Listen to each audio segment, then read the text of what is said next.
Back royal dairy YouTube channel.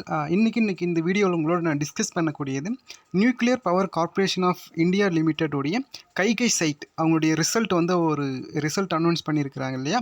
So அந்த ரிசல்ட்டில் வந்து இன்றைக்கி நம்ம பார்க்கக்கூடிய சப்ஜெக்ட் வந்து பார்த்திங்கன்னா இன்ஸ்ட்ருமெண்ட் மெக்கானிக். ஓகேங்களா.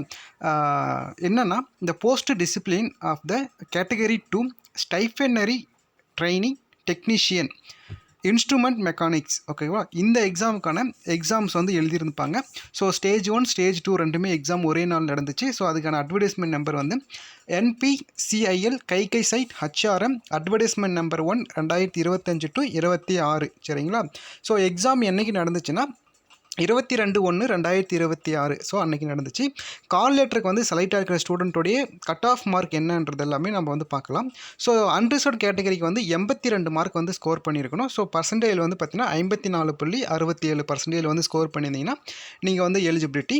ஸோ அடுத்து வந்து EWS கட் ஆஃப் வந்து பார்த்தீங்கன்னா 77 மார்க். ஓகே, 51.33%. OBCL கேட்டகரியில் வந்து ஸோ OBCL கேட்டகரியோடைய கட் ஆஃப் மார்க் பார்த்தீங்கன்னா உங்களுக்கு வந்து 31 மார்க்கு. சரிங்களா. ஸோ கட் ஆஃப் பர்சன்டேஜ் வந்து 20.67% வந்து நீங்கள் ஸ்கோர் பண்ணியிருந்தால் எலிஜிபிலிட்டி தான். ஸோ இதில் வந்து அரௌண்ட் ஒரு 16 ஸ்டூடெண்ட்டையும் ஸோ ST ஷெட்யூல் ட்ரைபில் வந்து எந்த ஒரு கேண்டிடேட்டுமே அவங்க வந்து ரிசீவ் பண்ணலை. ஸோ ஃபவுண்டட் த கிரிட்டீரியா ஸ்பெசிஃபிக் அட்வர்டைஸ்மெண்ட் படி யாருமே இல்லாதனால அவங்களேருந்து செலக்ட் பண்ணல. SC கேட்டகரியில் பொறுத்த வரைக்கும் பார்த்தீங்கன்னா உங்களுக்கு வந்து கட் ஆஃப் மார்க் வந்து 64. ஸோ 42.67%. சரிங்களா. ஸோ இதெல்லாமே வந்து பார்த்தீங்கன்னா ஒரு பேசிக்காக உங்களுக்கு ஒரு ஐடியாலிசம் கிடைக்கும் அப்படின்றதுக்காக மட்டும்தான் இந்த வீடியோ. உங்களுக்கு நீங்கள் வந்து NPSL எக்ஸாமுக்கு வந்து ப்ரிப்பேர் ஆகிட்டு இருக்கீங்கன்னா நம்ம சேனலை வந்து ரெகுலராக ஃபாலோ பண்ணிக்கோங்க. ஸோ நிறைய டவுட்ஸ்லாம் நம்ம கிளியரிஃபை பண்ணிக்கலாம்.